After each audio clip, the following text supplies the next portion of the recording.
Let's begin.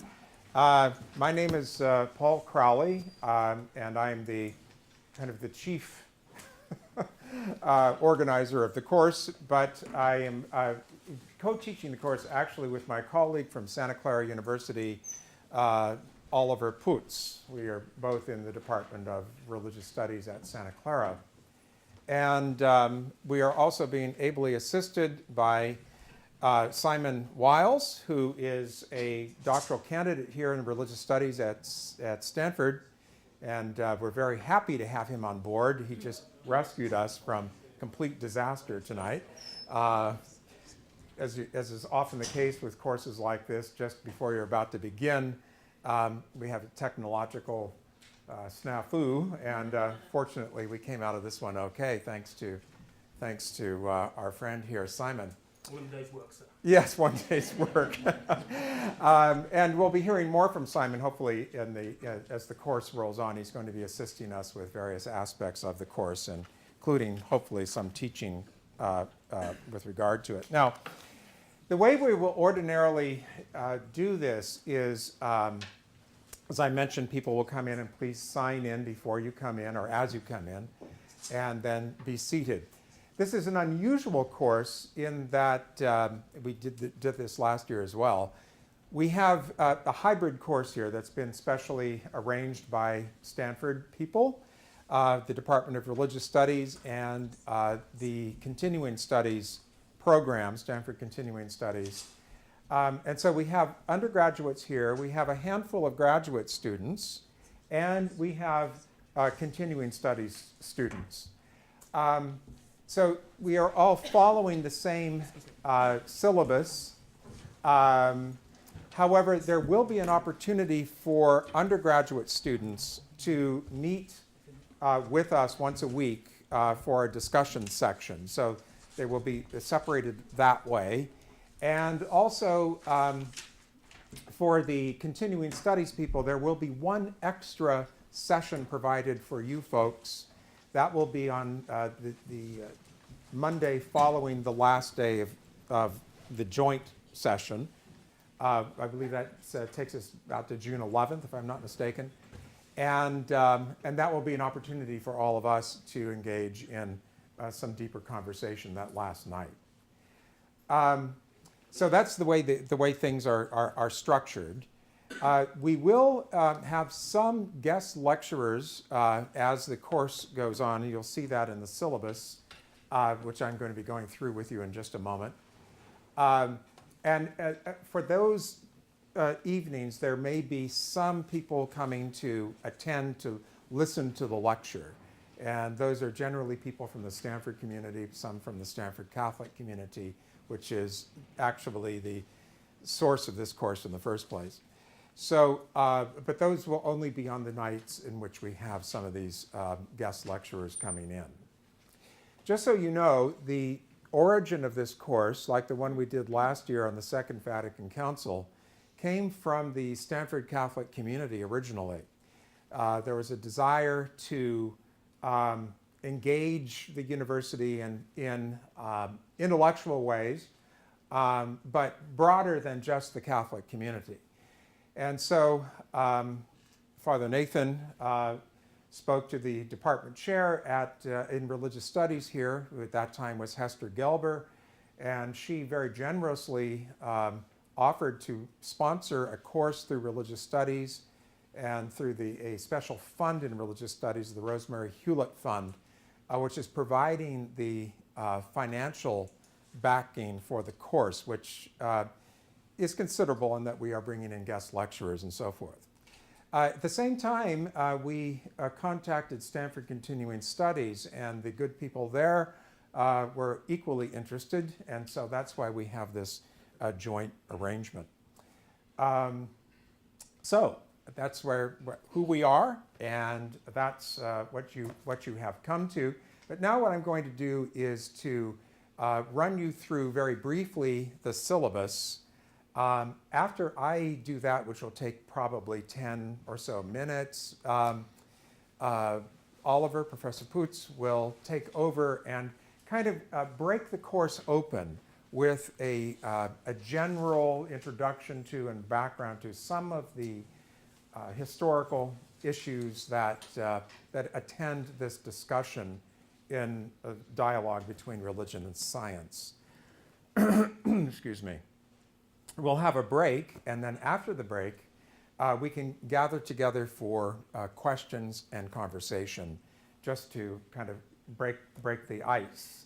The actual substance beyond tonight of the course will commence next week, and you'll see how that is all going to unfold. Are there any questions before I move on? Any at all at this point? None? Okay. So, Religion and Science and Dialogue. You will, by the way, find this syllabus on the course website, and I will write that course website on the board. It's www.stanford.net. Just went up today. You'll find the syllabus there, which includes all of the readings, all of the information that you really need that I'm going through briefly here now. You will find, eventually you'll find posted extra readings, recommended readings, resources on the relationship between religion and science that you yourselves can explore further. There will also be videos of each of these evenings. We're being videotaped right now, as a matter of fact. And those will be posted on this website. They will also be posted on the Catholic Community at Stanford website. So if you are wondering, what was he saying or she saying at that particular point that evening, you can go back to those videos and take a look. And you're free to share those with anybody you might like to share them with.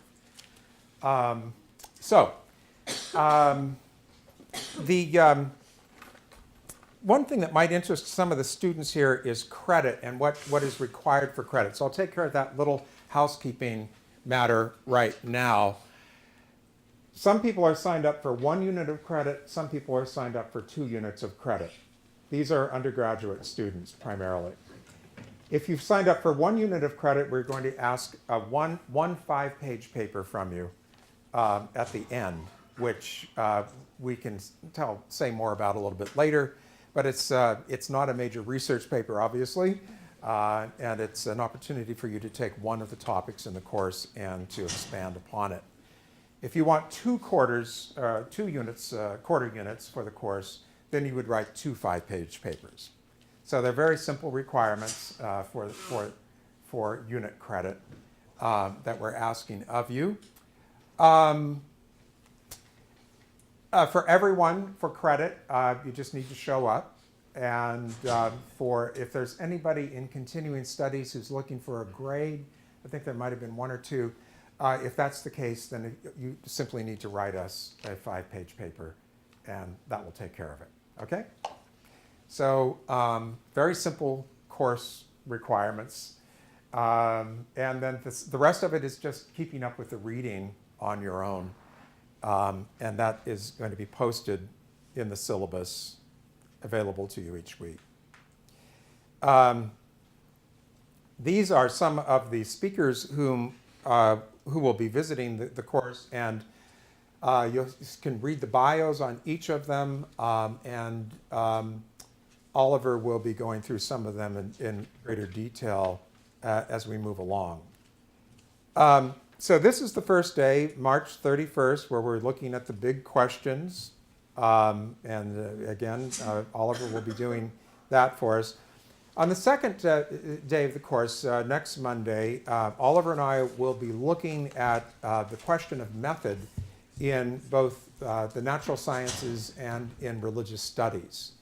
What are some of the ways in which these 2 broad areas of inquiry how can they be distinguished from each other, and how in other ways do they have methodological possibilities for speaking to each other?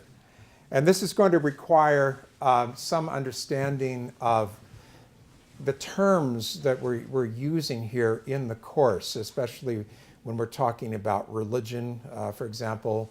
Are we talking about particular religions? Are we talking about theologies? Are we talking about religious practices? Are we talking about religious beliefs? We have to get that a lot more specified in order to move forward. But the same is true of the notion of the natural sciences. So that's what we're going to be looking at next week. The following week, we're going to be looking at ways of relating religion and science. Here we'll be looking specifically at Ian Barber's work, and it's very well-known work. And in fact, we, thank you, assigned this book. This is the only book assigned, and there is a section in this book that deals very specifically with the topic that we'll be looking at that week. Other parts of this book are going to be listed on the syllabus as recommended background reading for some of the particular subject matters that are going to be addressed. After that, we're going to move into a couple of historical examples. The first is the Galileo case, which is always juicy, raises all kinds of interesting questions. And it seems that we're never really quite finished with the Galileo case. We have Professor Pauline Findlin from Stanford, who is a Galileo expert, coming to help us work that through. Also, the following week, we're going to be looking at the reception of Darwin's theory of evolution in the Victorian era. Unfortunately, the person we had originally lined up for this, David Plines, who is married to Teresa Plines of the Catholic community, who teaches at Stanford or Santa Clara, is unable to do it. He's unfortunately suffering from some ill health. So we found Michael Ruse from Florida State University. You'll tell us a little bit more about him as we move along. After looking at those areas, we can then move into some of the more theoretical areas of the relating of religion and science together.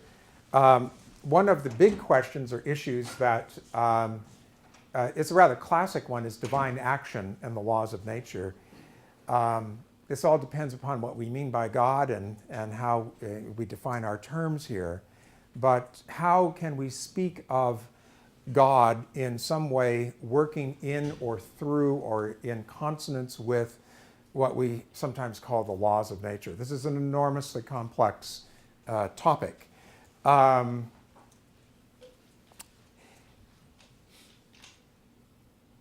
And Bob Russell from the Center for Theology and the Natural Sciences in Berkeley will be here to help us think that through. This is one of his areas of expertise. That will be followed by a deeper investigation of the relationship between what we call creation, and again, that's a loaded term.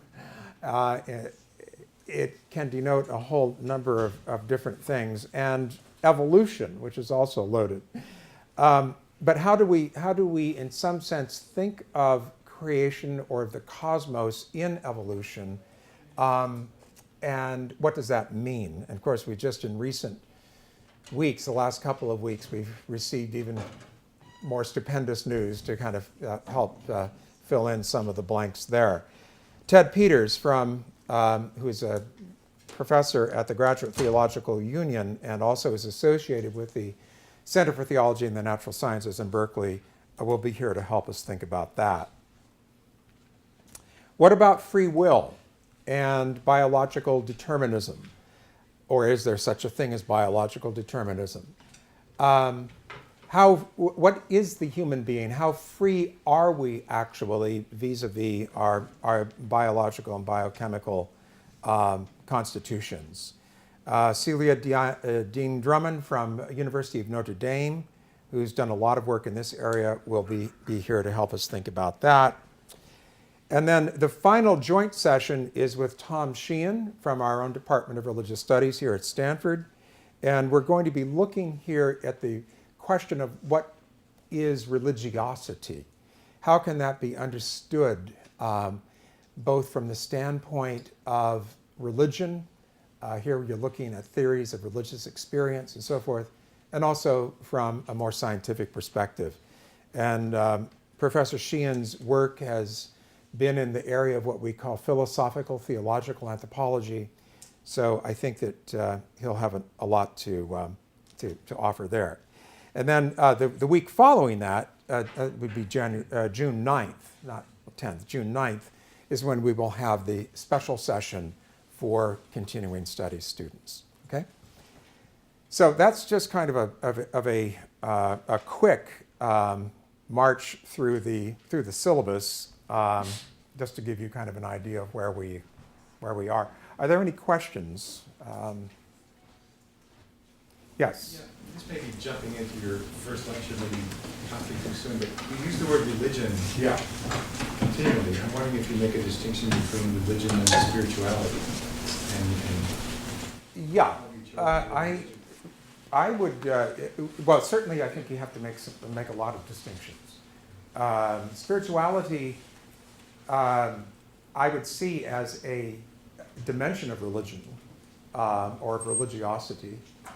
I know that there are some who would say that they have a spirituality or are pursuing some kind of a spirituality, but don't see that as embedded within a religion as such, institutional framework of religion. And that's perfectly legitimate. But religion understood more broadly, I think, perhaps as a set of practices to begin with. I mean, that's only one dimension. Would certainly include spirituality. And we will be looking as we move along at some dimensions of spirituality there in relation to the rest of this.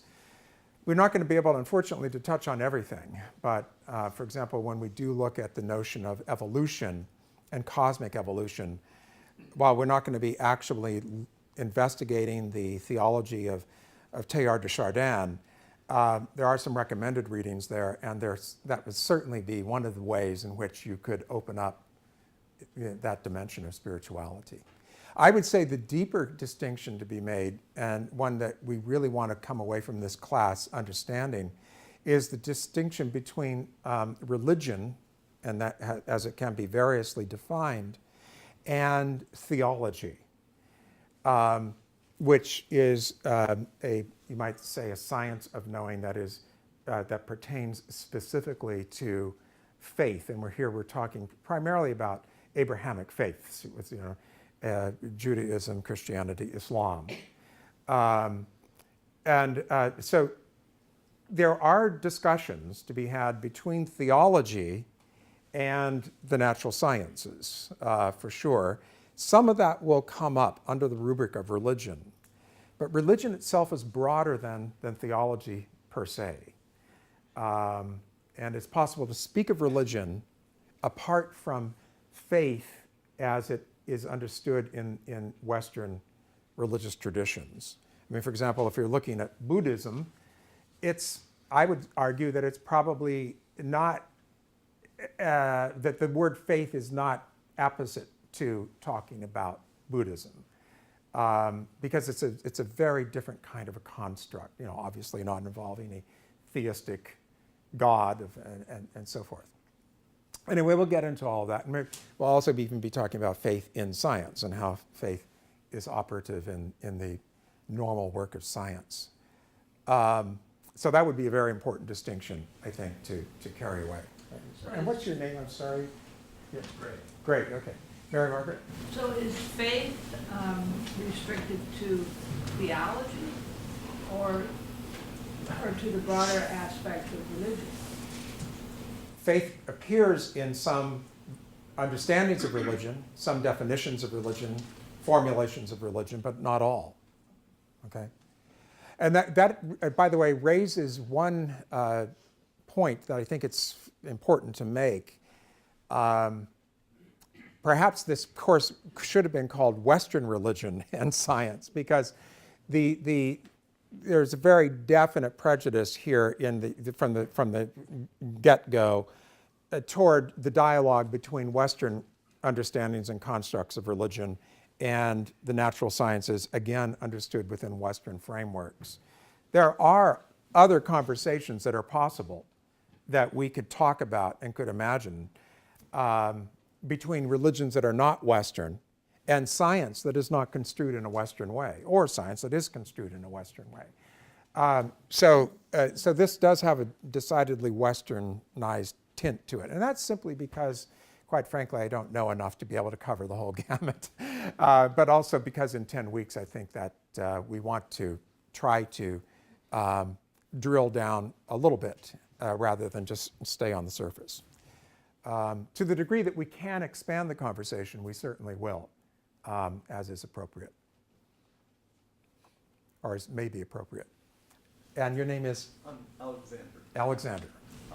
I'm wondering, with week 9 on the syllabus, it said there wouldn't be class through the Memorial Day holiday. Have you planned to have an undergraduate section that week or no section? Oh, good question. I presume we would. Yeah, yeah. I mean, because the holiday doesn't extend to Wednesday, right? Wasn't sure if maybe without a lecture context. Oh, no, it would be any excuse to get together. Yeah, be fine. You know, if we can build it around pizza or something too, that's even better, you know. So, and by the way, we would like an indication from the undergraduates as to whether you are going to be coming or not. It is possible for you to register for that section. Some of you have done that. Some of you probably didn't know that you could do that. But whether you register or not is not the issue as far as I'm concerned. But if you could maybe you could just put a little mark by your name where you signed in to maybe an S for section if you plan to come. Does that sound good?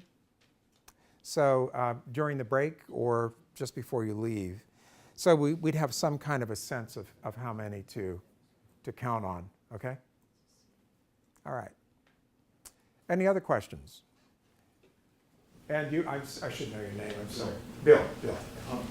Why is that you decided to have it religion in science instead of the idea of God in science? And because then you can just simply breeze by all the idiosyncrasies and hostilities between one Western religion and another, one Eastern religion. Right. Well, there's actually a story behind that. The original plan was a course in theology and science, and in order to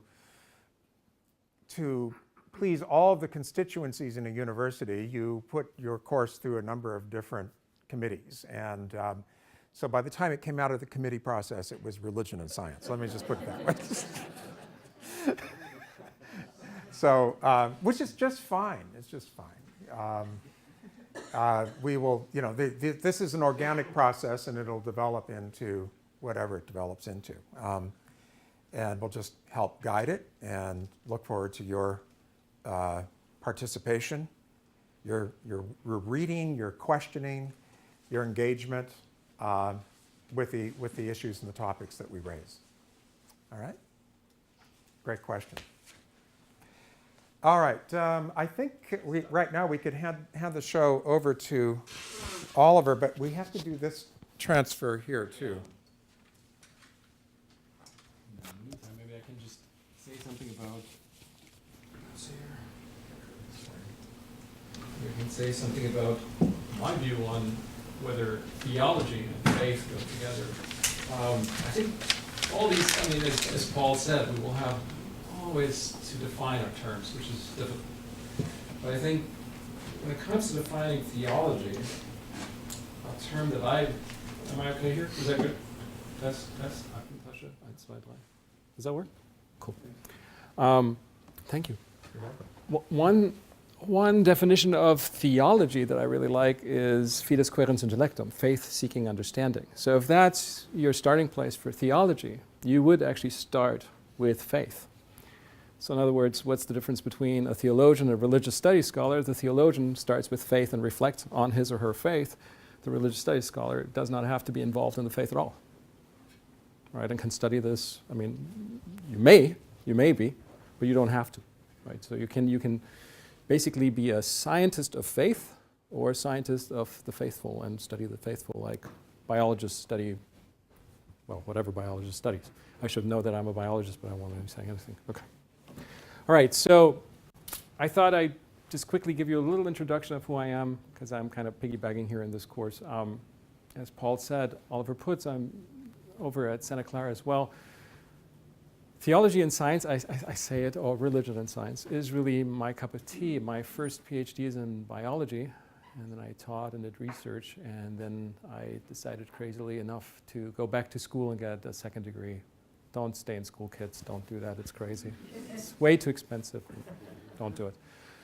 And now I'm teaching religion and science over at Santa Clara. So this is really what I love to do. And that's why Paul was so gracious in asking me to join you guys here with us. What I thought I would do today is really just give you a little bit of a very rough outline of what this is all about.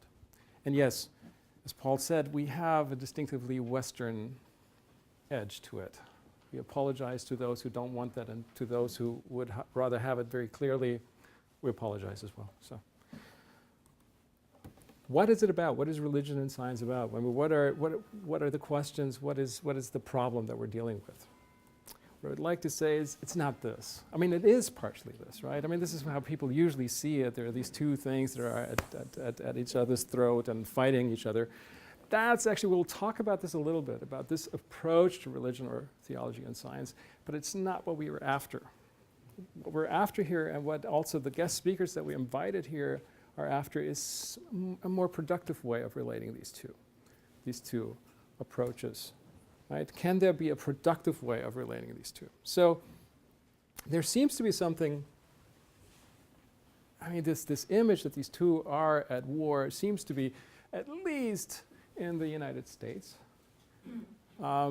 it seems to be really out there. If you look here, this is just a, this was it's a poll that was taken, and it's basically, you have the general public versus scientists, and then the questions are, do you believe in God? Do you believe in a higher power? Or do you don't believe either?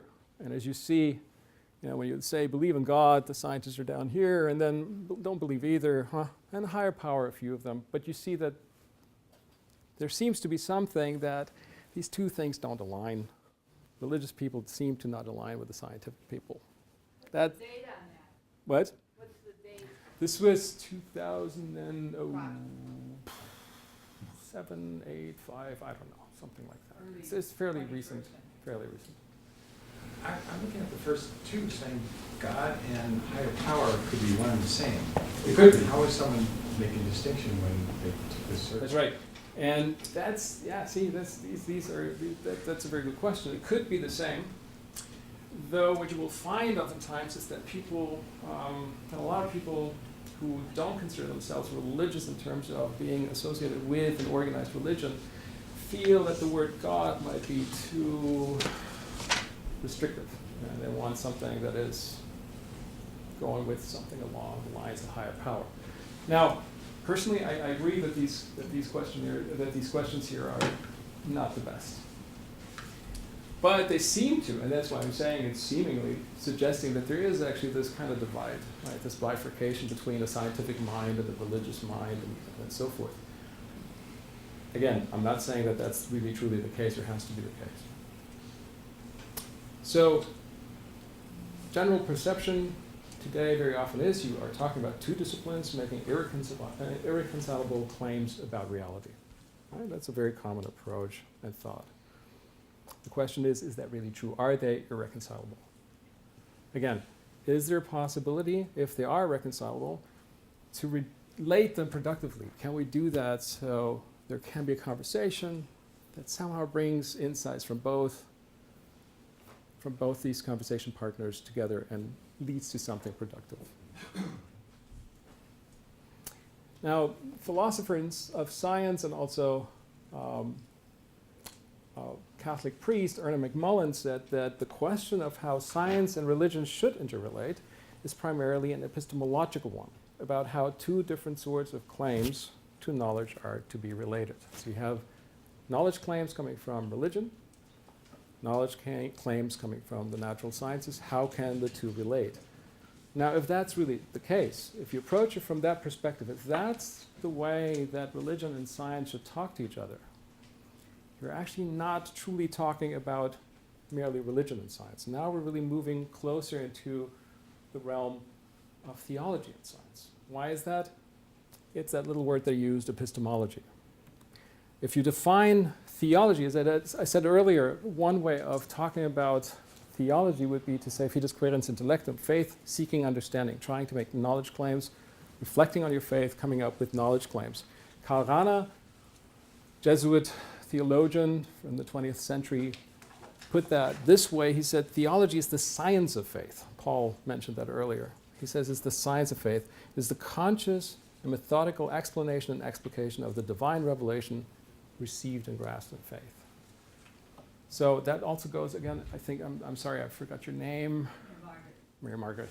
That goes a little bit to your question again, how are these two related? Now, if theology is the science of faith, faith has to come first. It is methodical, right? It's an explanation.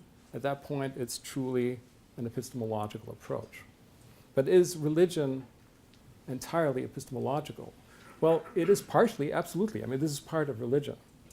And I apologize. I mean, religious studies scholars here in the room will probably say, what? Oh, come on, Gertz. But we have so many definitions of religion out there.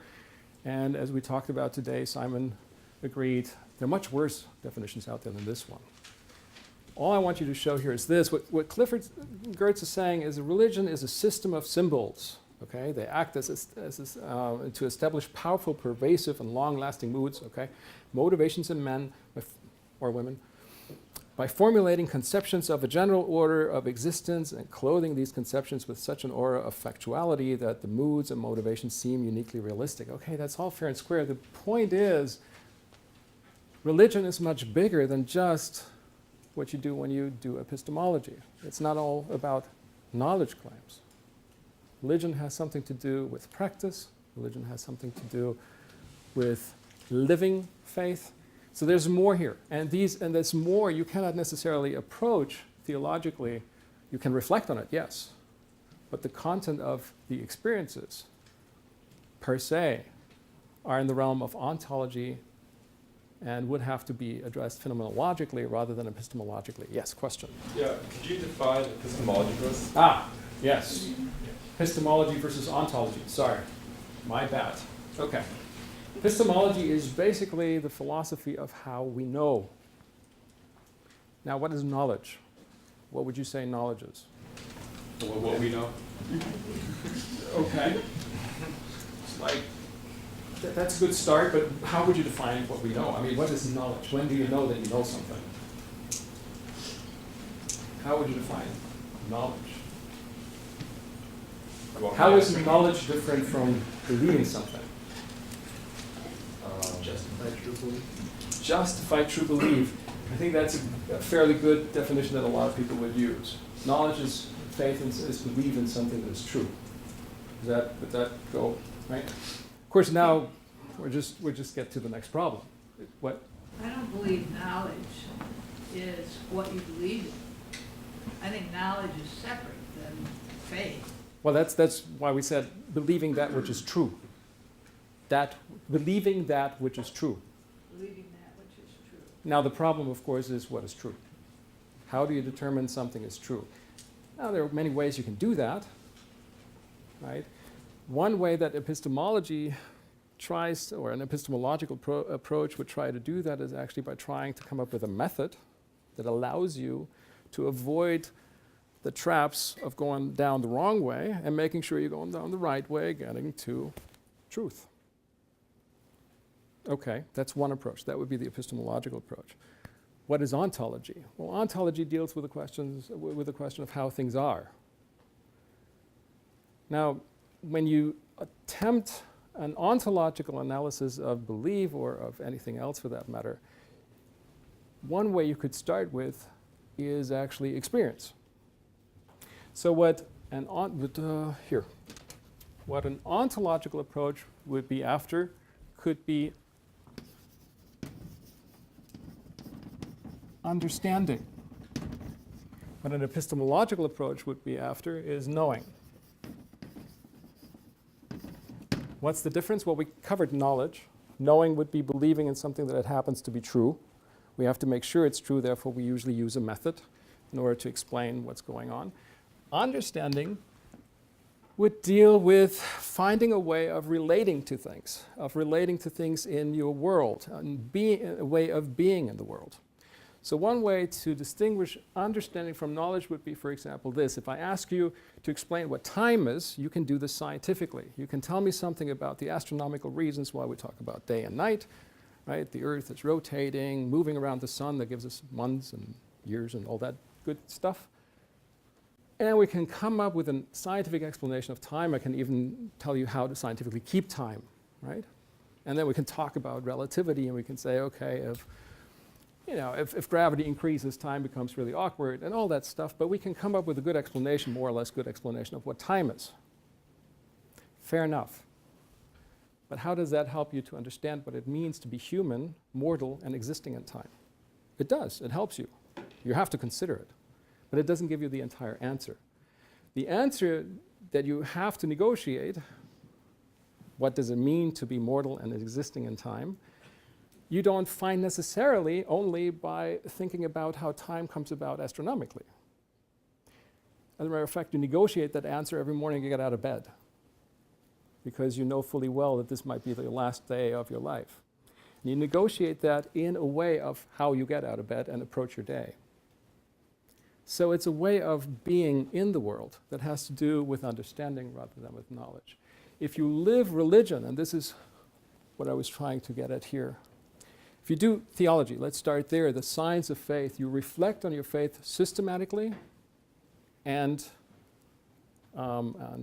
with a methodically, epistemological approach.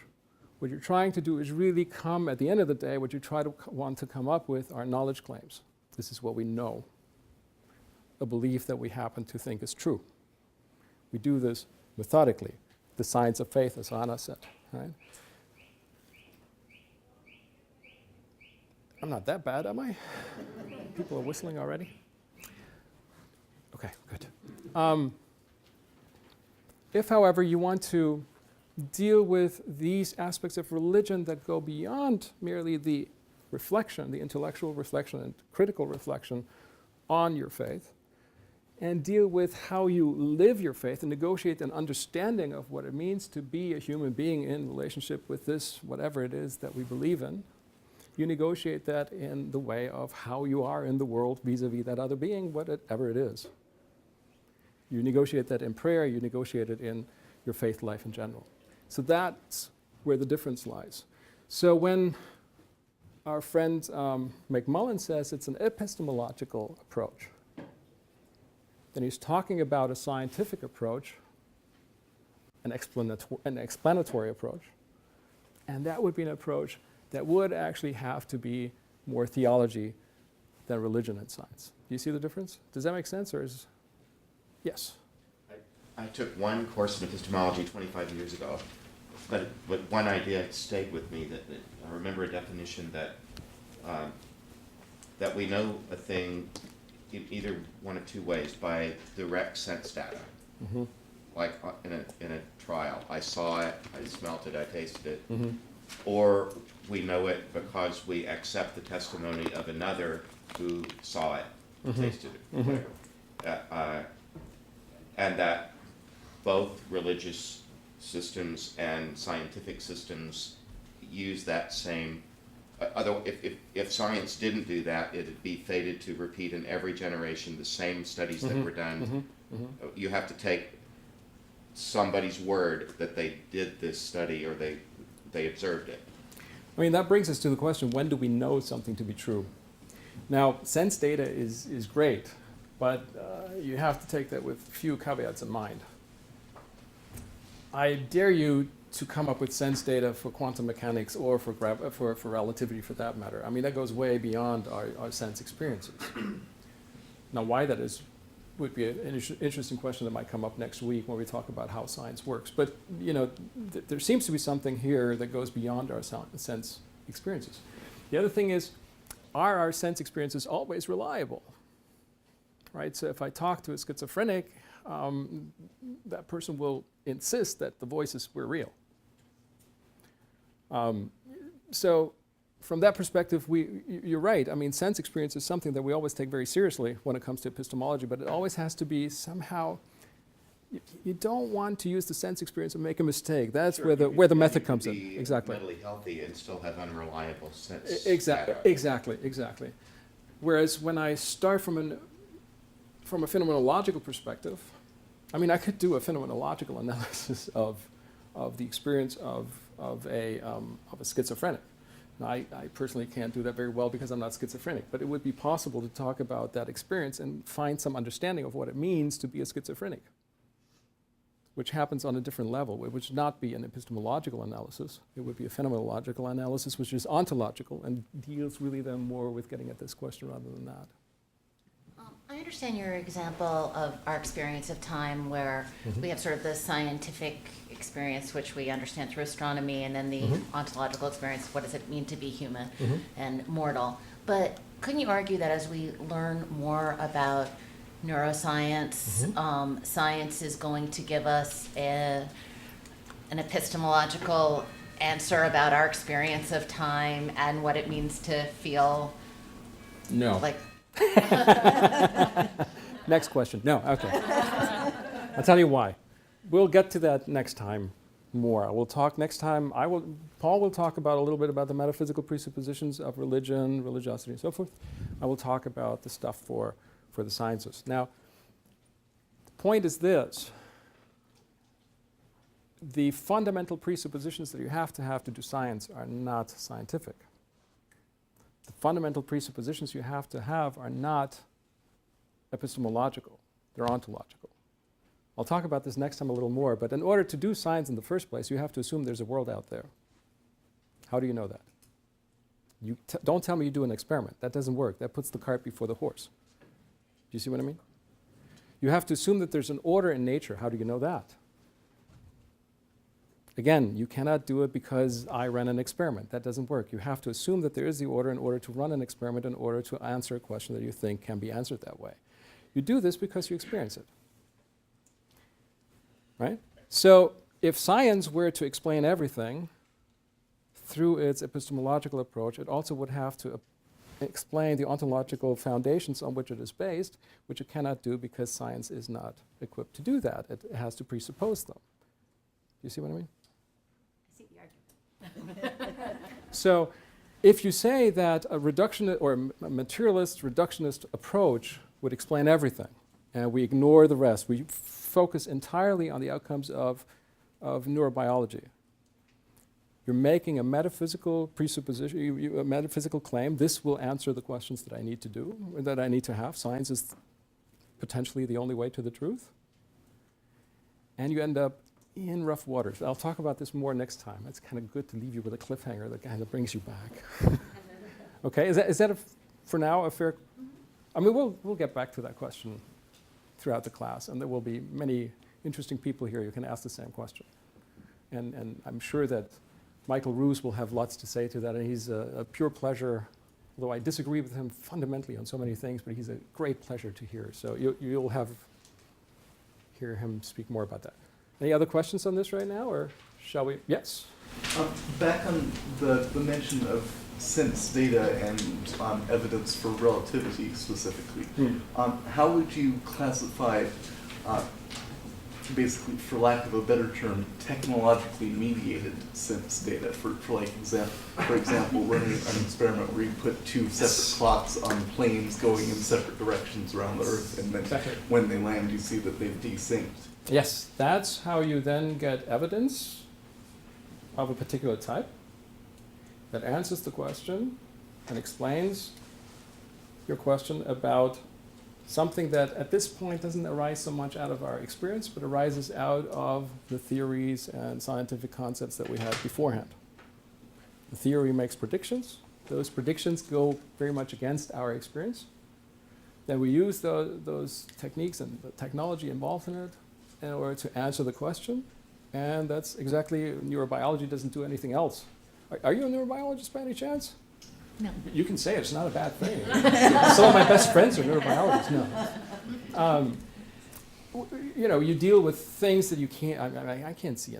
Well, some nerve cells you actually can't see. I mean, they're big enough. But, you know, to see how they function, you use technology. All of that uses technology. The question is this: how do you develop the technology? Right? You develop it based on the same metaphysical presuppositions that you use in order to do your experiments, because they're scientific tools. Right? So you translate from science to science in order to increase your sensitivity artificially, and it helps you to understand certain things or describe certain things and explain them. But the fundamental question is, would that explanation at one point help you to understand what it means to be you? Now, I would argue it will help you. I would argue it will never do that exhaustively. Does that help a little bit? My goodness. This is scary. I don't know. I feel like on one of those game shows, you know, now I'm off the stage or something. I think there's a door. The door is open. That door. So I want to ask a more larger general question. Yeah. And that is, your outcome for at the end of this course, what are you hoping we would have as a takeaway? What awareness might we have? What Fair enough. new definitions that words I haven't heard before? What would you think is your general? The first thing that I would hope for is that people see the complexity of the question. Simple answers are usually problematic. If you want to say it with Whitehead said, seek simplicity and mistrust it. That's a good approach for a lot of things. I think also for this question. Simple answers to the relationship of religion and science usually lead you into trouble. What else do I want you to understand? What I want to understand? I mean, you should ask Paul as well, because this is something that you might have to add something to that. My intention is not for anyone here to come out and say, oh, after this class, I'm going to fall to the ground and want to be baptized and, you know, all that. No. If you have an understanding of the complexity of the question that is the relationship between those two, and you can see that both of these approaches, a religious way of approaching reality and a scientific way of approaching reality, can actually help you, can help anyone, to come to an understanding of self, of meaning, of creating meaning, and that can be done very productively rather than in this head-on collision way that it usually is portrayed as, then I think we've done our deal. Now, what some of the speakers will do, they will speak less about how you actually approach this from the foundations. I'll go over that in a second. They will talk more about how they do that on specific questions, on specific issues. But the important thing, I think, that an introductory class like this can do is teach you how you can actually hold those two next to each other and have a meaningful conversation.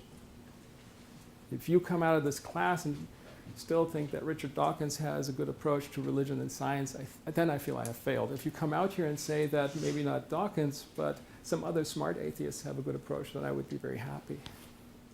But that would be me. You might want to ask. Do you want? Well, I want you to be able to continue your presentation, but I'll Come just closer add. to the mic. Oh, yeah, close to the mic. I would just add that, and I'm speaking here as a theologian. That's really my training. And in the work I have done in this area, one of the things I've discovered is, in some ways echoing what Oliver has just said, is that these are enormously complex issues, and that they do not admit of simple reductionist resolutions.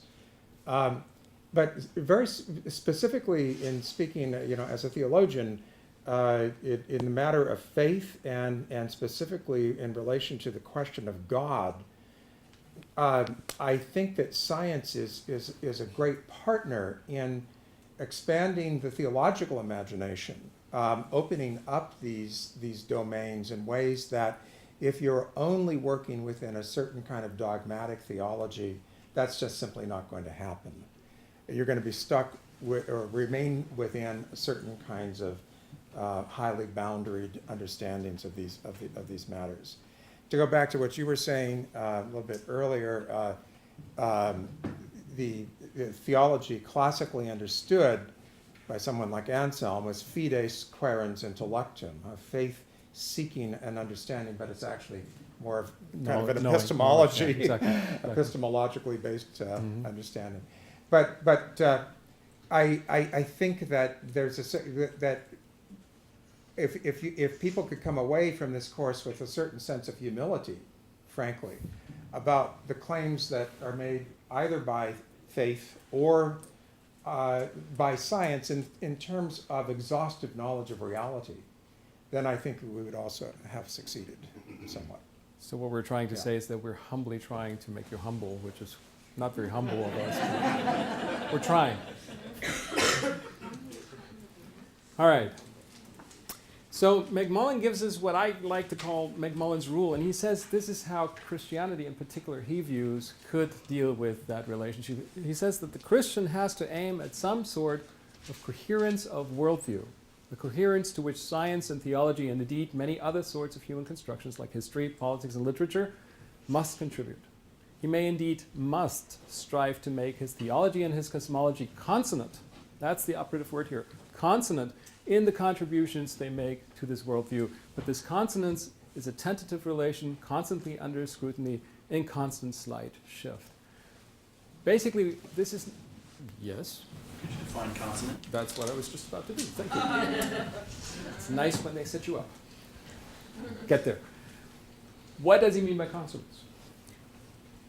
This is not only something that applies to Christianity, by the way. This would apply to, I would say, pretty much all religions, or at least all theology. What is he trying to say by this? Think about it this way. Can truth contradict truth? Philosophers. It's the easiest. No. Right? Who told us so? Aristotle, we know that, and older guys than him.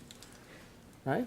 Truth cannot contradict truth. If that's the case, if a truth claim or a knowledge claim comes from science that contradicts a knowledge claim that comes from theology, you have dissonance and you have a problem.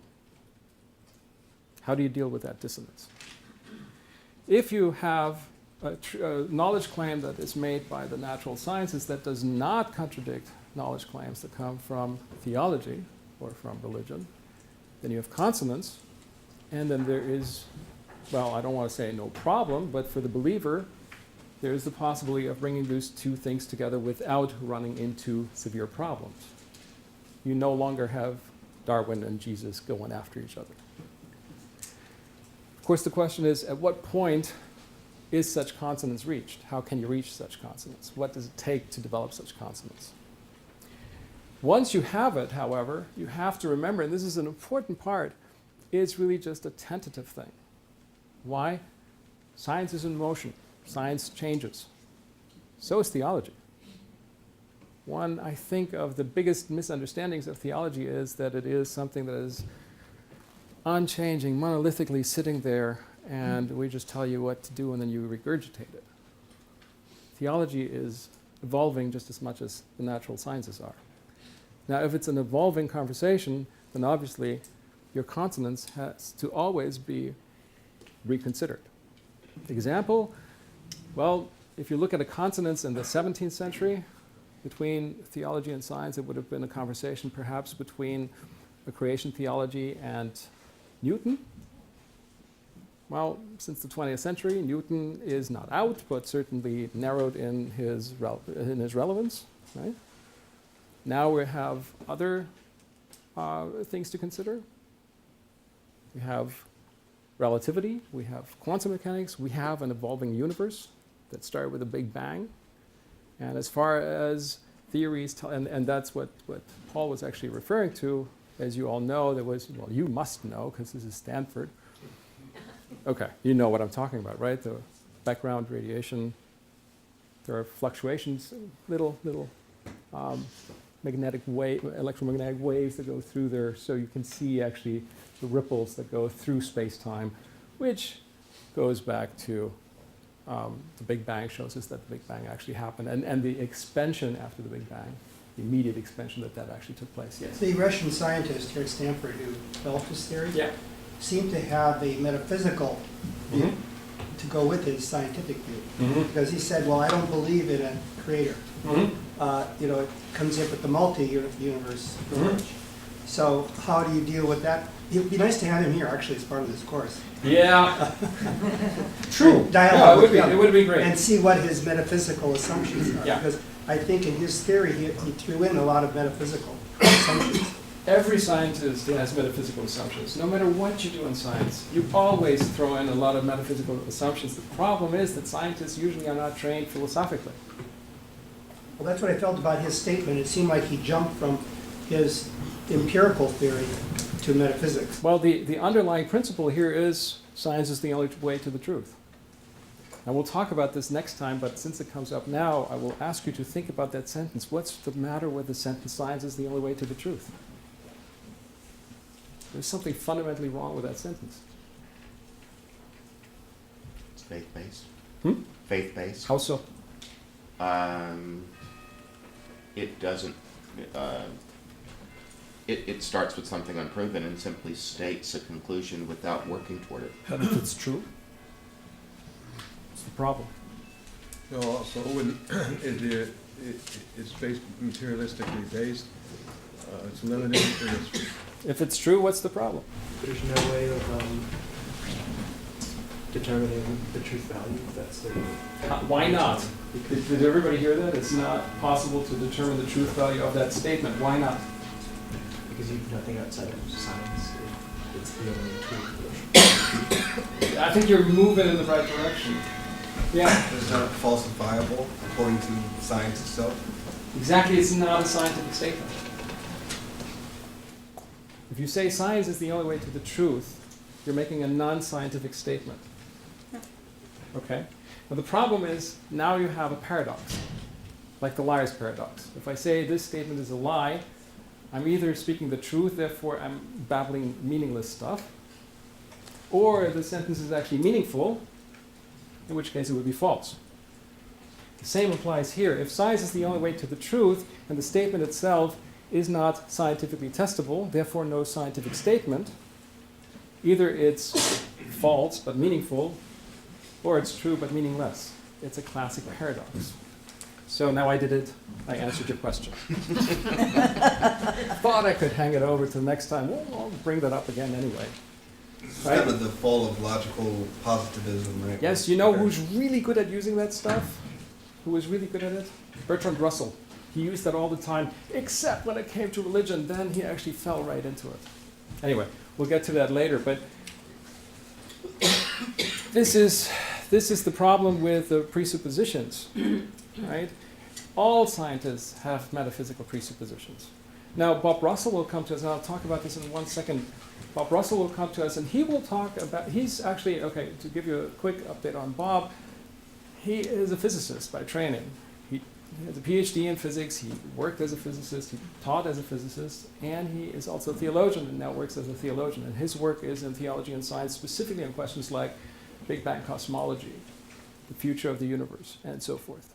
He takes these questions on. He actually argues there's no problem reconciling a multiverse theory with the idea of a creator. So there are ways of doing that, okay? We'll get to that. Yeah, I have to. Shall we take a break and finish that after, or how do you want to do that? Well, do people want to go for another 10, 15 minutes and then break, or? Sure. Up to you guys. I guess. You're good to go? Keep going. Okay, I'll keep going. All right. So, what is it that we want to do in this class? What are we trying to do in this class? What will be the rough outline? We've seen some of that stuff on the syllabus, but let me go over it one more time really quickly. First, we want to talk about the foundations. So the questions of foundations here would be, what are the metaphysical and methodological underpinnings of religion and of science? Only when we know what science is and what theology, or for that matter, religion is, then we can talk about how these two might relate to each other. So what exactly are their truth claims, and what precisely are these claims about? Okay. Then that, of course, should say second, but who's counting? Issues. The intersections of potential consonance between theology and science and specific questions about reality. What I'm talking about here is basically what is the stuff that strange people like myself and Paul think about all day? Okay? It's true. You don't.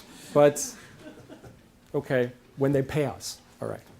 So what are these issues in theology and or religion and science? So I talked about Bob Russell, who talks about cosmology, right? Cosmology and the question of an eschaton. Is that even conceivable? Does that make sense? Or of the beginnings of the Big Bang and a creator God, that sort of thing.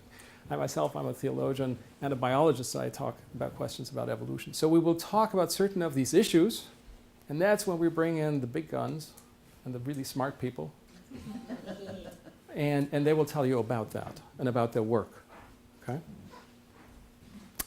And those questions could be, for example, how do you reconcile a creatio ex nihilo and Big Bang cosmology? That sort of stuff, okay, as I just said. So, yes, we are Westerners here from our perspective, and I just want to give you a rough outline where this historically, leading into these issues, how that actually unfolded, this conversation between religion and science. And yes, I'm European. Simon and I feel very comfortable with this picture. Don't feel bad that we left out America. America is important, but not 150,000 years ago. So, as you know, human beings originated in Africa, and it was really with the earliest findings that we have, the earliest records, archaeological records, going back 70, possibly 100,000 years ago, in the Blombos Cave down in South Africa, we find actually, well, some people call it doodling, others think these are actually the first signs of some type of symbolic representation, artistic expressions, and with those you might actually find the onsets. I would say actually find them earlier, but no matter about that, you have artifacts that suggest that here already are religious reflections, ideas emerging and at work. And as always, these things have something to do with nature. Well, yes, we're human beings, we're animals living in the world, existing in the world. So we experience the world, we experience nature.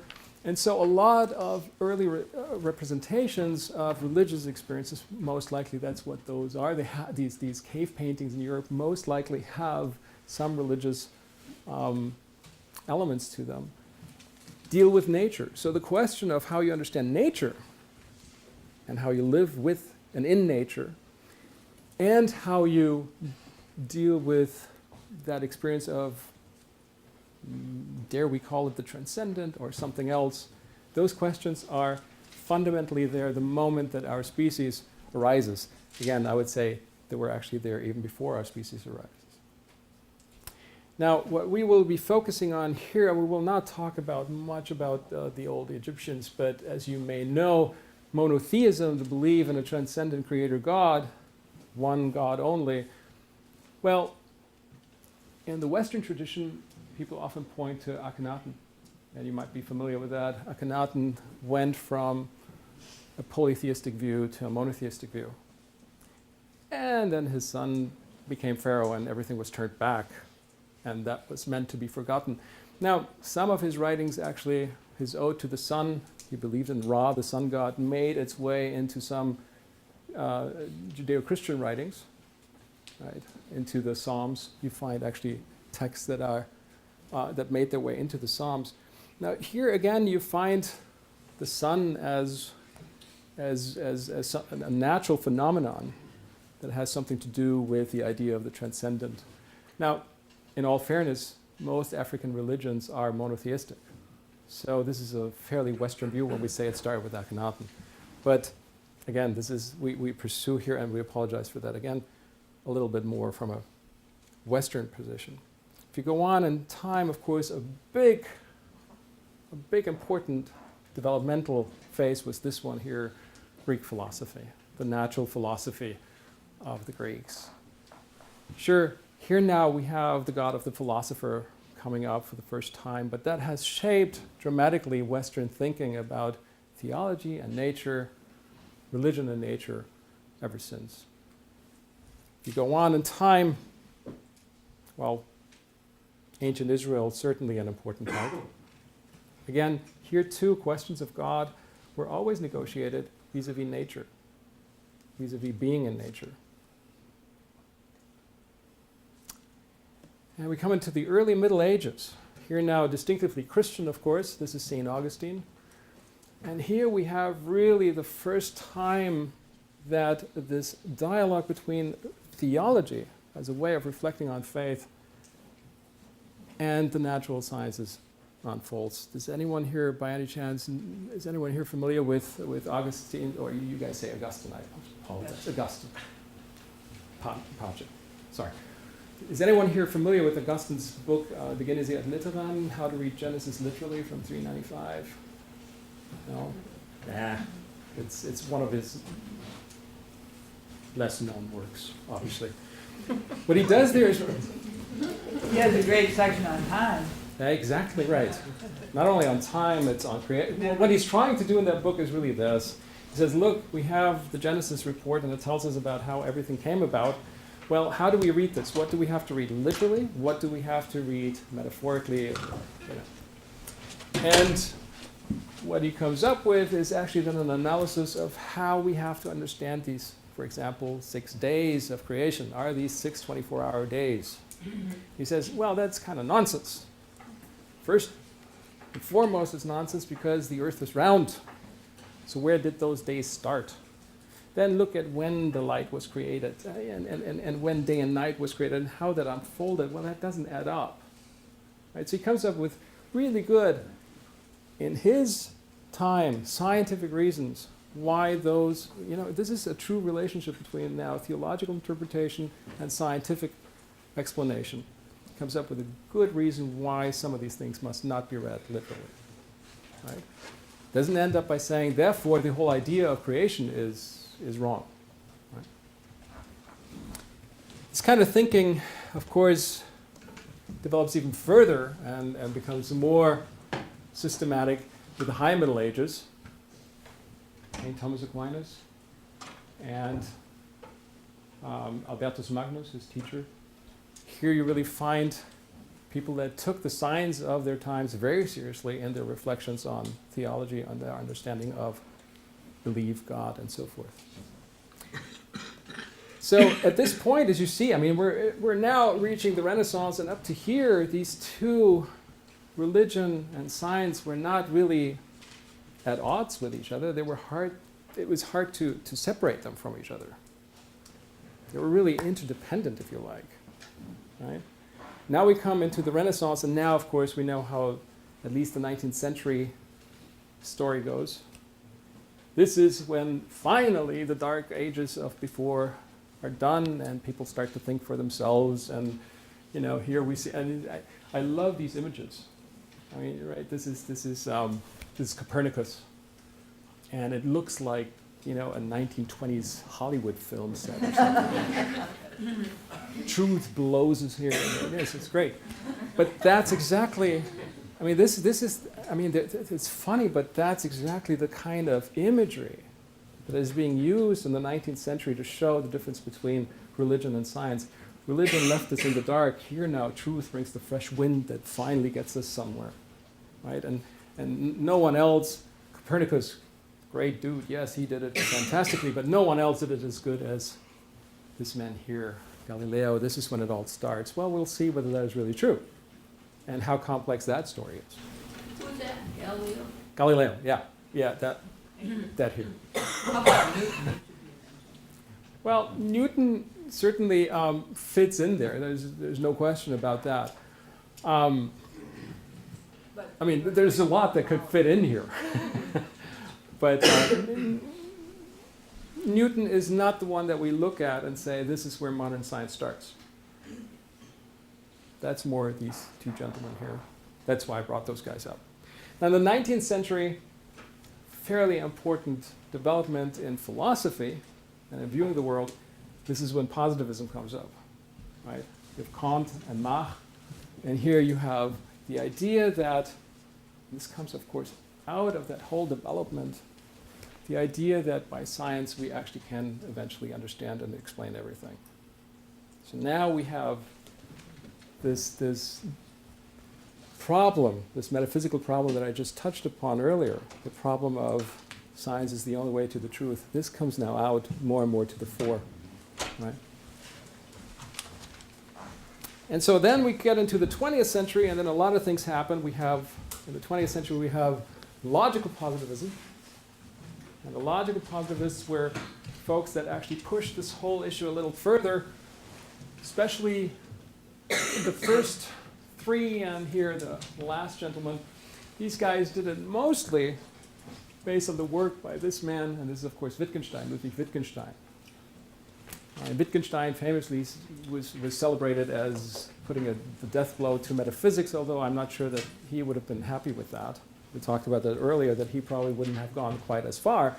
But his teacher and Dr. Vater, his PhD advisor, Bertrand Russell, was very happy to take it that far, as was Ayer, as a logical positivist in the 20th century. And now what you find actually, well, I don't want to say simultaneously, but pretty much at the same time, you find a very awkward and strange development, and now you guys come in, on the American continent. That was unfair, wasn't it, Simon? That was not nice. I apologize. We're docking your I pay. apologize. That was not, but I loved it. Okay, anyway. This is where these guys come in, and these are religious figures in North America who really argue, first and foremost, that the Bible has to be read literally, and that they would actually say, no, not science is the only way to the truth, but the Bible is the only way to the truth. And now you actually have, well, a Mexican stamp. No, that's not good. I strike that from the record. But you have kind of this, you have the fight. So could you contrast, go back, say, to the time of Galileo, when the church said our beliefs are the only beliefs, we'll burn people at the stake for being heretics, with these people saying our beliefs are the only beliefs, the Bible is literal. Compare and contrast those two philosophies. Yeah. The problem with the Inquisition is that, and I hate to say, this is always, this is a lose-lose situation when you're a Catholic theologian. You say, it was really more complicated. You say, yeah, right. Sure it was. But it really was. Okay? The Inquisition lasted for about 800 years. So that in and of itself should tell you it's not that easy to say, this is what it was like. There are different ways of how the Inquisition unfolded. When it came to Galileo, as you know, was never, he was put under house arrest. He was not burned at the stake. Who is the scientist, theologian that usually is put up on the... Bruno? Right, who said that? I heard it. You're right. Giordano Bruno. Well, he was mostly in trouble not for his views that were scientific, but mostly for his challenges of the theology. Now, that is no reason to nail, as they did, his tongue to his palate and burn him at the stake. I'm not saying that's... Going overboard. A little bit. Right? But... Great way to silence someone. That was the idea. That was the idea, right? But, can I add something to yeah, that? absolutely. I just want to say that with Galileo, we're going to be looking at this in depth when Paula Finland comes. But one of the things that's going on there is a crisis over the whole Aristotelian paradigm, which was governing natural philosophy as well as theology. And once that became, wobbly, that then the kind of symbiotic relationship, really, between a religious worldview and what we might think of as a scientific worldview, that was torn asunder.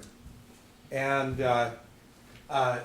it was, in many ways, Galileo, the problems that Galileo had were not theological so much as they were philosophical, because he was challenging that paradigm. And then ironically, of course, he writes the letter to the Grand Duchess Christina, which will be on our reading list, which was actually written by somebody else, but it came out under his name. But nevertheless, in which he offers what today seem like very commonsensical principles for an intelligent interpretation of Scripture, freed from the Aristotelian paradigm. So, anyway, I just thought I'd throw Yeah, that no, in. no, it's good. Yeah. That's good. Didn't want to punch the bully. Okay. Hit me. Okay, so you presented a timeline that shows that from, Australopithecus, basically people have been, as soon as humans were on the scene, they were thinking about questions of their relationship to nature, their relationship to... I started with sapiens, although I would personally Okay. say no, you could go that far. Okay, maybe Australopithecus. Yeah. Mhm. And then you said, and I would argue that these questions existed before Mhm. people started asking them. Okay. So, and I think it's right in that if they existed before, then, So who was asking the questions before? so I see a very persuasive timeline that people have been thinking about these questions since the first minute that human beings Right.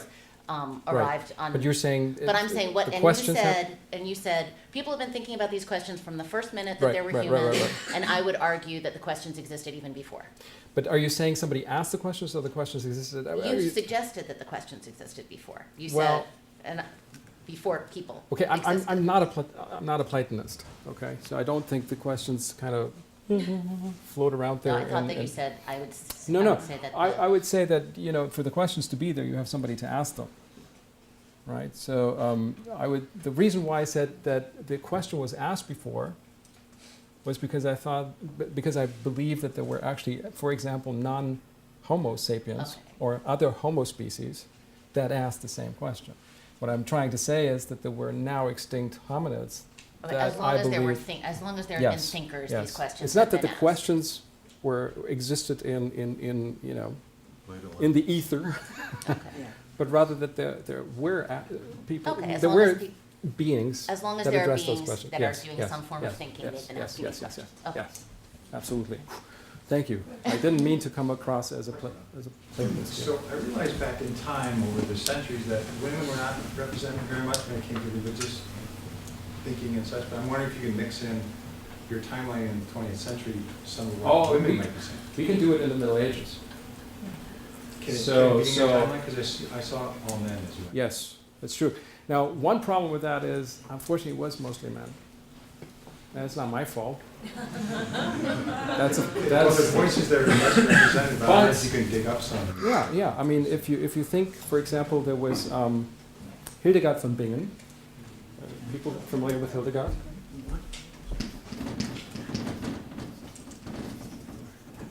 Okay, I said von. In English, it would be off. She was the abbess of Bingen. She was, in many ways, actually an interesting person, because she not only was she a very powerful abbess, but she also stood up within a very male-dominated world, of course. But she was also interested in medicine. And she wrote extensively on her visions, and we can talk about the causes of those visions. I'm not interested in that yet right now, but she talked about her visions and the content of the visions and the interpretation of her visions. She also wrote extensively on medicine, on how to treat diseases using plants, medicinal plants. She wrote music. That music was actually written in connection to a cosmic worldview, which is not uncommon in those days, obviously. This was in the 12th century. So she would have been one of the few women that stand out. Now, again, it's not my fault. I mean, that's unfortunate, an unfortunate course of history, but that's why I didn't have too many women up there. Can you think of anyone else that would be worthwhile? Well, she was not a theologian. See, she was a philosopher, a natural philosopher, and she could be up there to cover the science base, yes. Right? She certainly provided philosophy of nature. And boy, that was really a conflict between religion and science, no kidding. All right, try to get this through fast. Where's George Bush? If it's nuclear, right, then you shouldn't be on the board. Wow, now you got me. Not much to say to that. These guys also were in the 20th century. Some of those will come to speak to us. Celia Dean Drummond will be here. Ted Peters will be here. Bob Russell will be here. That's it. Okay. Can you identify these people in the written work? Yes. Good. The first up there is Théâtre de Chardin, and I apologize who was so frustrated that we will not. We might be able to talk about Théâtre in the discussion section. So Théâtre, then we have Lemaitre, but he was a physicist. He is actually the father of Big Bang cosmology and was a Belgian priest. Then we have Karl Rahner, or as people here say, Rahner, who was a Jesuit theologian who I mentioned earlier, and Rahner was actually taking evolutionary biology very seriously and talked about Christology in view of evolutionary biology.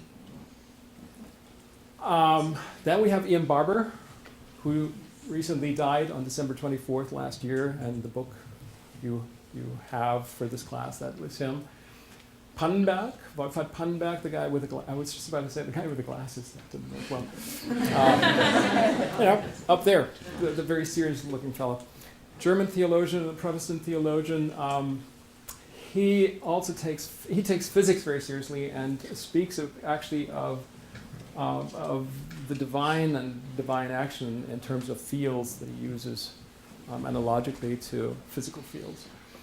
Then we have. Well, here's Bob Russell. You guys will meet him up on top. That's John Polkinghorne. He is a physicist and an Anglican priest. And next to him is Arthur Peacock, who also died a few years ago. He was a physical biologist and also an Anglican theologian.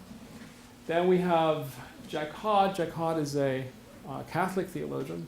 Jack Hod has written extensively on a theology of evolution. Then we have Ted Peters. He's a Lutheran theologian and somebody, as I said, who will come to the class. He works a lot on questions of evolution, but also on stem cell research, ethics of stem cell research, and genetic engineering. Wenzel van Hoystein has worked a lot on questions, general questions of how to relate theology and science or religion and science, but has also worked on questions of whether human beings, this is the question that I raised earlier, are really the only ones who ask these kind of questions, or whether there were anyone before, at what point it started that we asked these questions. Well, this is kind of a sad moment. This is Bill Steger. Bill Steger was a Jesuit priest. I have to get used to that. A Jesuit priest. And he was a cosmologist, studied in Cambridge, and he just died, 5 days ago? Mm-hmm. 6 days ago. 6 days ago. We actually wanted him to come to speak to you together with Bob Russell, and that's unfortunately not going to happen. That was a big loss. He was an excellent philosopher, theologian, scientist. It's just. What is his name again? Bill Steger.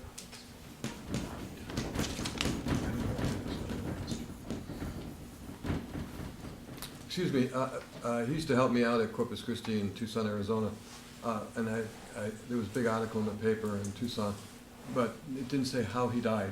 He died Cancer. in Los Altos. Cancer. Cancer. Mm-hmm. Do you know what kind of cancer? Prostate. This is George Coyne, also Jesuit, also an astronomer, worked at the same center as Bill, and was the director of the Vatican Observatory for many, many years. Stepped down from that position, 5, 6 years ago or so. Nancy Murphy, she's an Anabaptist, and she works on the question, usually we think about action in science bottom up, right? You start with the particles and the forces on the lowest level, and you work your way up on how the lower level components affect the upper level components. Now, there's also something that is top-down causation, and we'll talk about that later in class. Top-down causation, and she's interested in how we can think about divine action from a top-down perspective. Then there is Christopher Southgate. He's a biochemist and has written extensively on many questions in theology and science, one in particular on the questions of theodicy. So how can we deal with the fact that there's so much suffering written into the laws of nature, right? I mean, the only reason that you sit here is because you've eaten something today. The only reason that you can't sit here and you have eaten is because you willingly ate something that was alive before you ate it, of course. And I don't care how vegetarian you are, okay? So there seems to be something written into the laws of nature, quote unquote, that are really hard to reconcile with an all-loving, all-knowing, and all-powerful God. And that's one thing that he wrote about. Oh, and then of course Celia Dean Drummond will come to our class, and she has worked extensively on numerous questions of theology, on ethical questions, on animals, and so forth, and so on. I think I'll leave it there. Good. And we'll... Yeah. So that's a great introduction. Thank you. And what we'll do now is take a, 10-minute break. This is an opportunity for you to pursue some of the questions that maybe have already been raised, or to raise further questions. And of course, Oliver will be happy to help out here on this part of it. Simon may have something he might want to throw in as well. So any comments or quandaries, questions? Yes. Well, you say faith seeks understanding. Faith is not an end of itself. It leads to understanding. And understanding leads to awareness of that which is, to consciousness. And where does consciousness come into play here? And how does science deal with consciousness? Consciousness.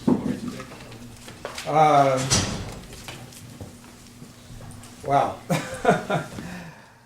I mean, first of all, I would say that some kind of pre-thematic consciousness is presumed as we undertake any kind of effort to know, whether it's the subject matter of faith or subject matter of the sciences. I'm thinking more along the terms of someone like Karl Rahner, who argued that a reflective or a reflexive self-consciousness is something that comes to us or upon us in congruence with coming to know something that is not us. So we come to a more reflexive self-consciousness in tandem with coming to some kind of an objective knowledge of what lies out there. So that then our self-consciousness becomes more, if you will, thematic, thematized. We become questions for ourselves in some kind of an explicit way.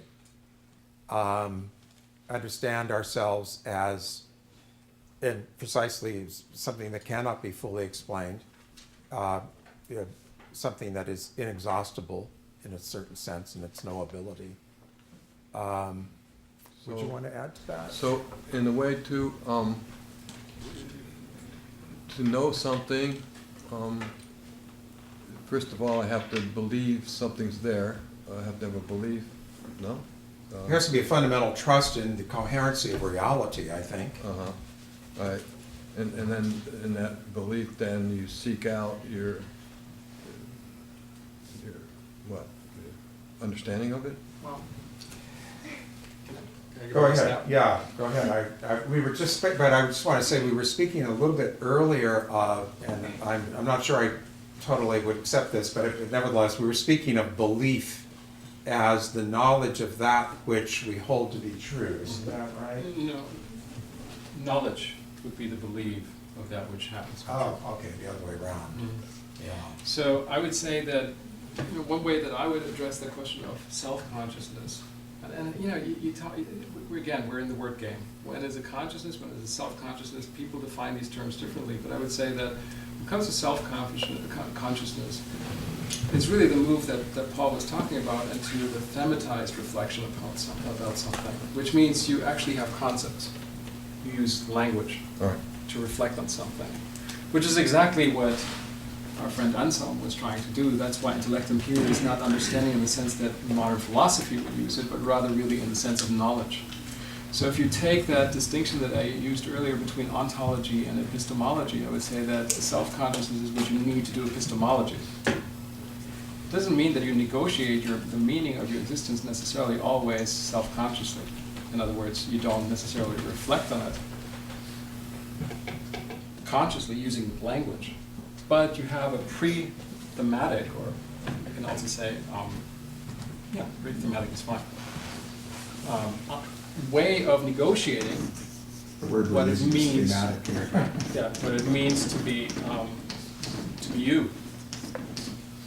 That negotiation, that ontological attempt to get to understanding, right, which we ontologically would explore phenomenologically by looking at what happens when you do that. What you do there in this pre-thematic way of trying to get to understanding is really you are in the world and you relate to yourself, to others, to being, to other beings and being itself by being in the world. But that does not necessarily mean you reflect upon it thematically and systematically. The moment I move into a systematic and thematic reflection, then I do epistemology. And that's where the self-consciousness comes in. Now, you also asked, I don't know if I should respond to that real quick as well, you asked about what does science have to say about self-consciousness. That's a big problem. Science has a lot to say about it, but it always depends on how you define it. You see, so scientists would actually, biologists would say, well, there is self-cognizance of different degrees. You can have a dog, well, let's not take a dog, let's take some other animal. You have animals that are fully aware that if they chewed on that thing, on that appendage on their right side there, they would chew on their foot. So they have that concept of experience of self.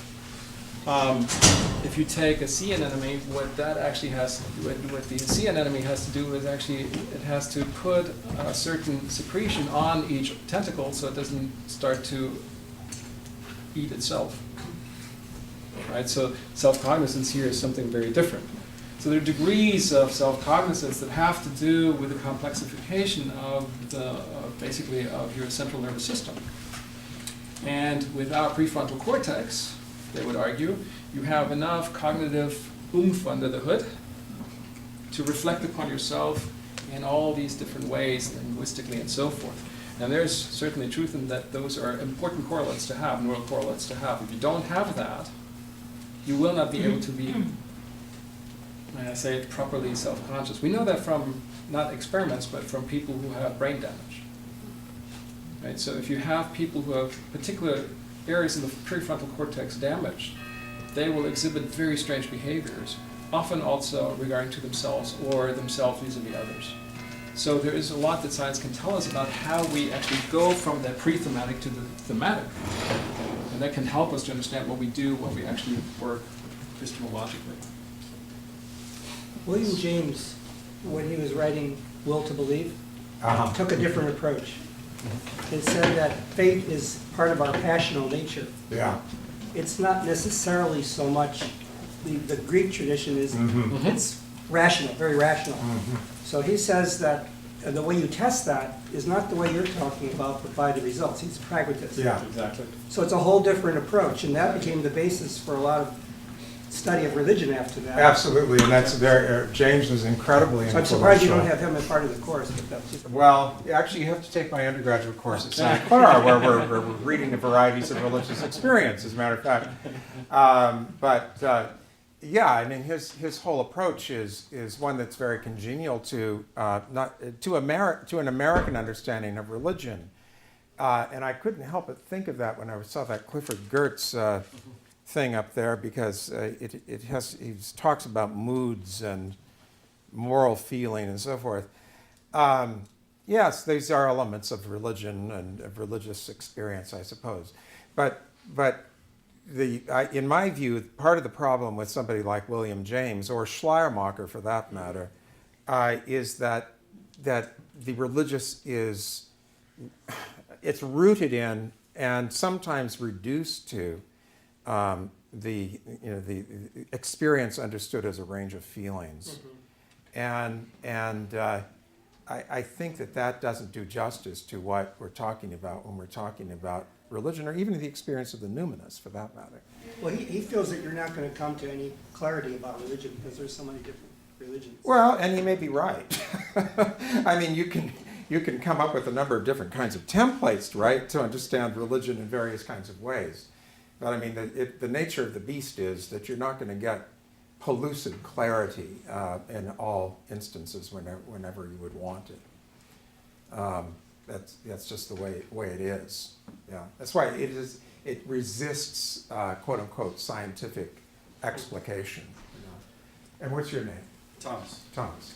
So if truth cannot contradict truth, then where would a theologian or a scientist begin if there's a contradiction between their theology and science, or their science and theology?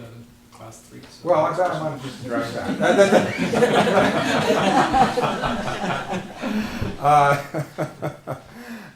Well, you really, first of all, I think you have to look at what we're talking about when we're talking about truth. And unfortunately, I think I should say, many of the apparent conflicts between science and religion arise from an impoverished understanding of truth. Primarily as kind of a correspondence theory, which is obvious in many ways empiricist. It's what can be verified or falsified. And so there's a correspondence between a claim that I make and some objective reality out there that can be demonstrated, right? And so the classic conflict, obviously, among biblical literalists is between the claims, let's say, of science of some kind of an evolutionary process that started out with the Big Bang and so on and so forth, and this idea of creation in 6 days. One can claim that is objective truth, and there are some of these people who have supposedly calculated how many thousands of years it's been since that actually happened. And so therefore you have a real conflict. But I think that there's another understanding of truth, and we get this from Heidegger and other, the Greek tradition actually, which is the unveiling of that which lies hidden. It's a much more poetic understanding of truth. But it's also the understanding of truth, for example, that you find in the Christian scriptures. When Jesus says, "I am the way, the truth, and the life," is the unveiling of that which lies hidden. And so it's in many ways, it's a much more humble understanding of truth. It's not so inclined toward making expansive claims, absolutist claims. I think when religion understands truth in that way, and indeed also science in certain respects, there's a lot less possibility for this kind of conflict, loggerheads type of conflict, and rather because this notion of truth requires a certain kind of openness of mind and a broadening of horizons in order to take in what it is that's being unveiled, and which includes the other and the other's point of view. So that kind of an understanding of truth would probably have prevented some of the crises that we faced, a few hundred years ago, let's say at the time of Galileo, when that really wasn't being negotiated that way. I mean, one thing you would say is, this is an important thing. What do you mean by truth? How do you negotiate truth? So on and so forth. The other thing is, you could also say, well, let's leave that aside. What is truth? Let's just say we have knowledge claims with claims about how reality is from both sides. But can those be consonant or dissonant? Now, what we'll talk about actually in the third say Heidegger. Barber is actually writing about that. The one way you can do this is actually by the moment you have a dissonance, and Paul was talking about one of those, you have biblical literalism that is obviously at odds with a scientific account of how the universe came about. So could that then tell the theologian to perhaps do what our friend Augustine did in 395, to say, well, let's not read that literally, but rather read that metaphorically and see how we can interpret that. How can we, just because I read it metaphorically, does not mean I lose the meaning. There's a lot there, right? So at that point, I can actually take the science, potentially. That's what a lot of people do in the field. They take the science to say, okay, here, as a theologian, I have to reinterpret my understanding in light of the science so that I get the consonant, I can maintain the consonants rather than ending up in dissonance. Galileo did that in the letter to the Grand Duchess. And what Bob Russell will actually talk, I hope he will bring that up in his talk, he will actually say that even in the dissonance, there could be something there for us. But the other thing is the early writers of the church, we call them the fathers of the church. There were some others, as a matter of fact. They weren't as widely published, needless to say. They did give us this idea of what they called the literal sense of Scripture. In other words, just the sense of the ordinary, everyday sense of the word that springs from the page. So if you look at Genesis 1, you get this 6-day thing. But then they spoke, and this is before Augustine, even way before Augustine. They spoke of the spiritual senses, and these included the mystical senses and what they called the anagogical senses, applying to what do these tell us about how we might live our lives, and so forth. And so these different kinds of readings were in play in the first century. I mean, this came from the rabbinical tradition, unfortunately, by the time you do get to 19th and 20th century America, where we were really cut off from so much of that tradition, that very rich tradition, and some parts of Europe were too, as a matter of fact, by that point, you could actually arrive at something like the kind of fundamentalism that we're acquainted with here, even today.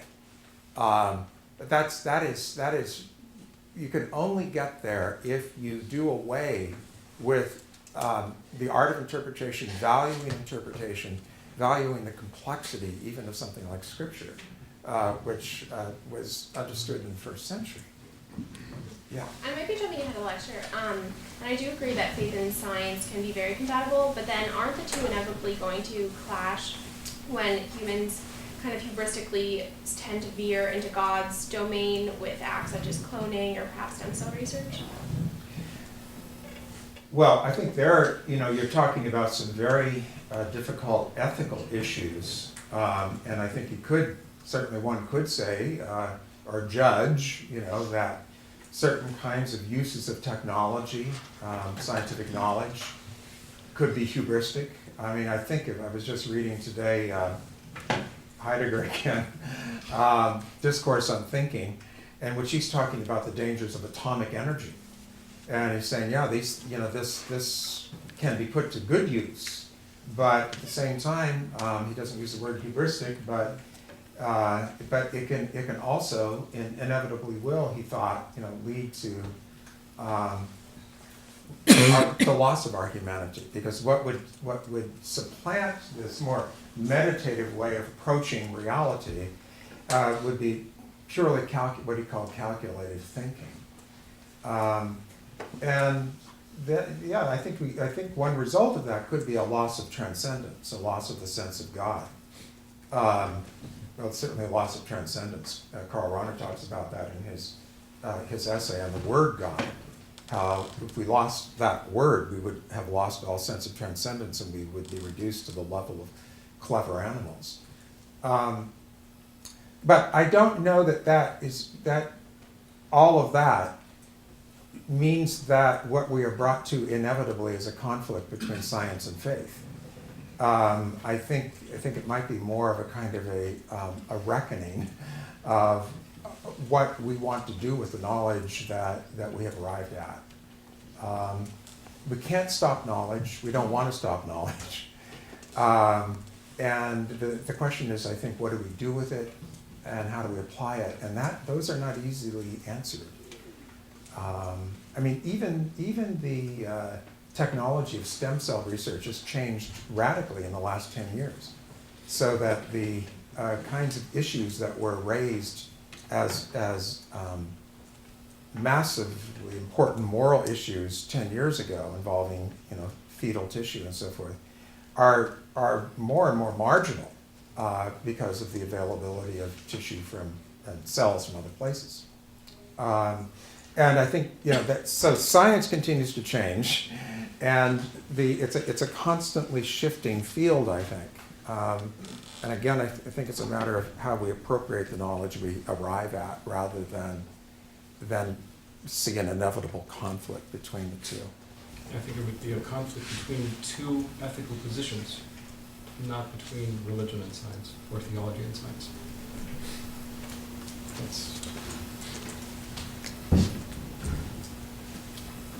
Did you? Oh, you didn't have your hand up, Nathan. Oh, I'm sorry, Mary It's Margaret. kind of like the question of truth is, yes, scientific truth, but you also have truth that comes out of narratives, for example. And is that what you talk about when you're relating knowledge and epistemology and the different kinds of epistemology and ontology and you made that distinction. Epistemology goes with knowledge and Ontology with understanding. Understanding. Yes. And that made a lot of sense to me, because I mix up those words all the time. No, but that's exactly right. You're exactly right. I mean, this is coming out of but it's continental philosophy, and it's coming out of hermeneutics, philosophical hermeneutics, which basically claims that what we're trying to interpret a text, what we're after is not the knowledge. We don't try to know better what the writer has meant to say, but rather we try to understand the text, the meaning of the text.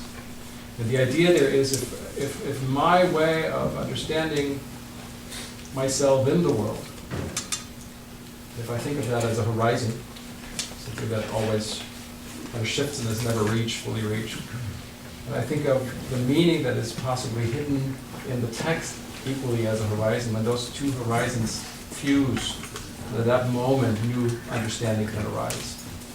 And so a text is never the same. It's a living thing that you interact with. Or so is a score of music, or so is or so is a person, or anything else. Yeah, you're talking about Hans Georg Gadamer here, and who extends this whole notion of hermeneutics to our understanding of the entire world, Of ourselves in the world. Yeah. Yes, Greg. Great. So your course title is Opposing Forces or Intellectual Partners, and I think we can come up with example after example of how religion and science can be opposing forces. Right? Mm-hmm. Science can dig in and disprove something that's written in literature. So, can you give a current day example of when science and religion can be intellectual partners? Sort of the better. That's what the whole last section of the class will be about. Well, I'll give you. I mean, I can give you an example, just one example of, and maybe it's a good note to close on tonight, because we will be exploring a lot of that. Was Bill Steger, who just died. He was an astrophysicist, worked at the Vatican Observatory in Arizona, and he was also a theologian, trained theologian, and his work with fellow physicists, not just Jesuit physicists, but in the whole cosmological community, really fed very deeply into his own theological work. Because I don't think you can spend much time doing that without asking some pretty deep questions about what we mean by God and how we're even going to be using that term, how God, quote unquote, once we've determined that, acts, within the cosmos and so forth. So there was, Bill was a bridge figure between the scientific community and the theological community in some very, very rich and important conversations, I think, both about the nature of astrophysics and where that, the kinds of questions to which that was leading, and also theology in both challenging and stretching the categories of theology, but also drawing upon some of the wisdom, the ancient wisdom of the theological sciences. Can you remember something that he said that maybe drew the two together? Well, I've read many articles that he, that he wrote. Maybe do you have a? I mean, think about it very simply. If you're a believer, I don't care what type of believer, and you have an idea that the origin of the universe has to somehow go together with some type of a creating force, then you have to, in light of the science, think about how that can happen. Right? So a way of doing that, what Bill did, for example, is looking at Big Bang cosmology, as well as quantum mechanics, quantum gravity, in order to understand how, in that context, we can think about divine action working here without suspending the laws of nature, working within nature, and how we can come to an understanding that is much richer than this, and there shall be light, and it took me exactly 24 hours. It's a much richer way of trying to understand how these two things, your belief in this transcendent, possibly transcendent being, creating this force, whatever it is they believe in, creating everything that there is, that we know as the universe, and what science has to say, and how we can bring those two together. And what you avoid here is the God of the gaps. The God of the gaps is something that still people use a lot. It's basically that you put God as an explanatory model everywhere where science fails. The problem is that science might explain that thing tomorrow, and then your God has just shrunk a little. And by the end of the day, your God might be very, very thin. So you have to come up with a God that does not explain only where where science fails to explain. You have to come up with an interpretation, understanding of that God within the full range of concepts of scientific explanation. Aren't you all saying, as part of this, is that science, I guess we're assuming that science can always come up with an accurate explanation. And I'm thinking that science never does. We're leaning towards, we have information that leads us to believe, but it's never 100%. Yeah, That's the point of science. That's right. It's asymptotic knowledge. Yes.